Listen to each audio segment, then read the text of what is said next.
Most people think they've done everything right. They filed their taxes, got their refund, moved on. Maybe they even felt good about it. A few $100s back, maybe a couple thousand. Treated themselves to something nice. But here's the thing. That refund you're so happy about, it's not a bonus. It's your own money coming back to you. Money the IRS held interest-free all year. Think about that for a second. You essentially gave the government a no-interest loan for 12 months. And when they paid you back, you celebrated. And the real issue isn't the refund. It's everything you didn't do before December 31st that you legally could have. Because most W-2 employees, people with a steady paycheck, a single employer, no business on the side, they operate under this quiet assumption that taxes are just fixed. Whatever gets withheld, gets withheld. Whatever comes back, comes back. That's it. There's no strategy. No planning, no real engagement with the process, just waiting for April. But that assumption is costing them every single year. Let's start with something most people have access to but barely use. If your employer offers a 401k, you already know about it.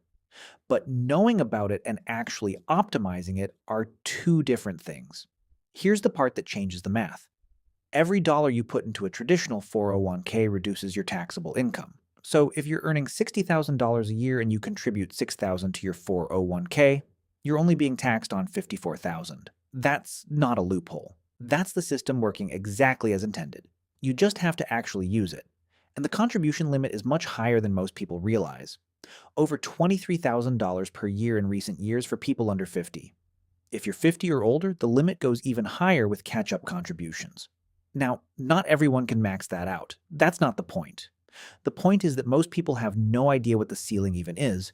They contribute 3%, get the match, and never look at it again.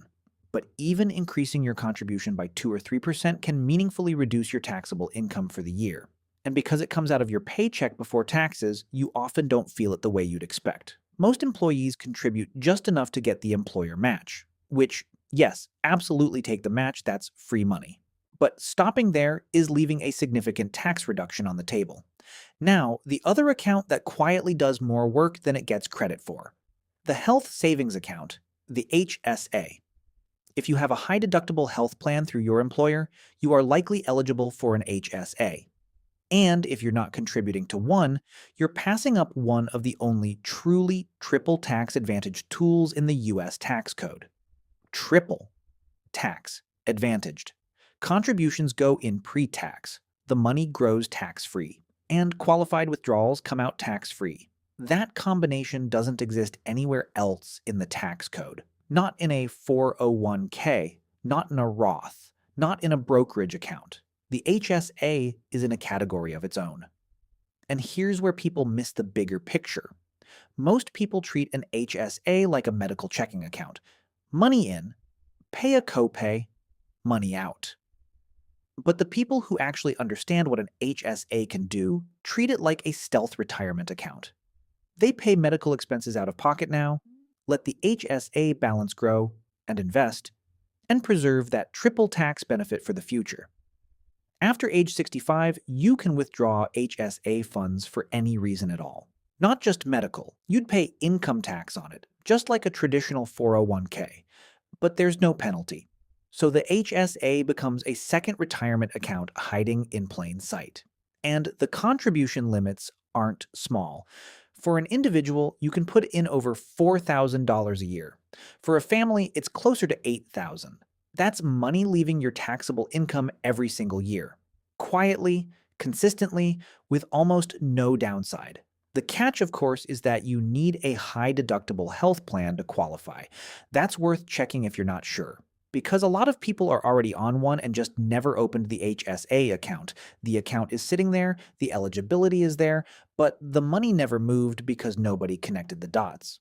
But let's get to something that almost nobody talks about because it doesn't apply to most people until it does. Side work, freelance income, a small project you did for someone. Even occasional consulting income gets reported differently than W-2 wages. The moment you have self-employment income, even $1, you become eligible for certain deductions that W-2 employees simply cannot access. A home office, for instance. If you have a dedicated space in your home used exclusively for business, part of your rent or mortgage interest, utilities, and even internet costs can become deductible against that self-employment income. You could also open a solo 401k or a SEPIRA for that freelance income, contributing even more to retirement on a pre-tax basis beyond what your day job's 401k allows. This is where a W-2 employee with even modest side income suddenly has access to a whole different tax toolkit. The key word there is modest. You don't need to run a six-figure side hustle for this to matter. Even a few $1,000s in freelance income a year opens doors that are firmly closed to someone with zero self-employment activity. Now, here's a psychological point worth sitting with.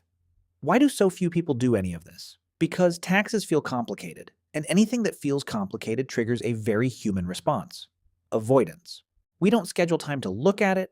We don't ask questions at work about what accounts are available. We don't adjust anything until something forces us to. We don't ignore tax planning because we're lazy. We ignore it because the system was never designed to be intuitive. It was designed to be navigated. And the unfortunate truth is that most employers don't explain any of this during onboarding. They hand you a benefits packet, give you a week to decide, and then the window closes for another year. So the defaults get selected, the minimum gets contributed, and the opportunity quietly disappears.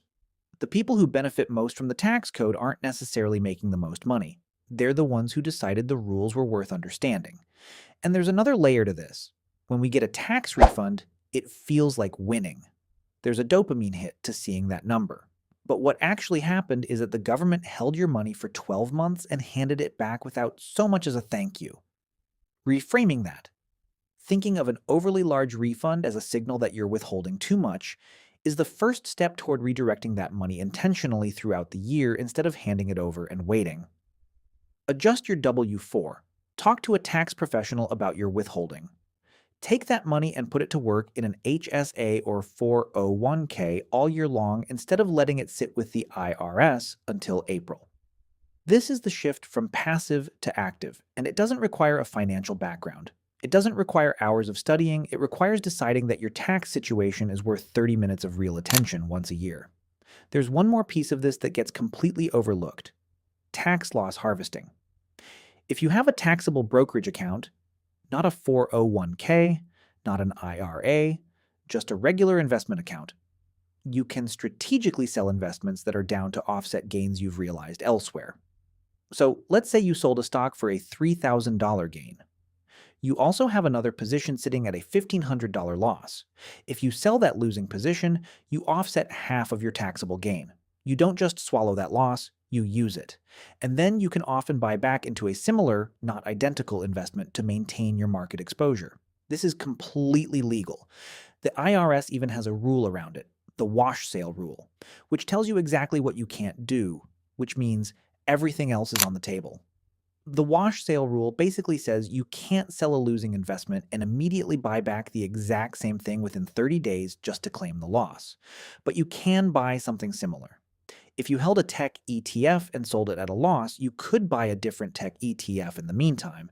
You stay in the market, you capture the loss, you reduce your tax bill. It's a small move that adds up meaningfully over time, especially in years when markets are volatile. Most W-2 employees with a brokerage account have never done this once. Not because it's complicated, but because no one told them it was an option. Here's what all of this adds up to. You don't have to change your income. You don't have to take on more risk. You don't have to do anything dramatic. You just have to stop treating your tax situation as something that happens to you and start treating it as something you can shape. The tax code has rules. Those rules have been written with certain behaviors in mind: saving for retirement, building health reserves, investing. When you do those things, the system rewards you. When you don't, it takes the default position. And the default position is rarely in your favor. Most people spend more time comparing streaming plans than they spend reviewing their tax strategy, and that's not a judgment. It's just a pattern worth recognizing. Because the moves we've covered today, the 401k contributions, the HSA, the side income deductions, the harvesting of losses, they're not secret. They're not reserved for high earners. They're sitting there in the tax code, available to anyone willing to use them. The question isn't whether you know they exist. After today, you do. The question is whether you'll treat the next 12 months differently than the last 12, because a year from now, you'll either have taken action or you'll be sitting with another refund, wondering where all the money went. The system doesn't wait, and neither does the calendar.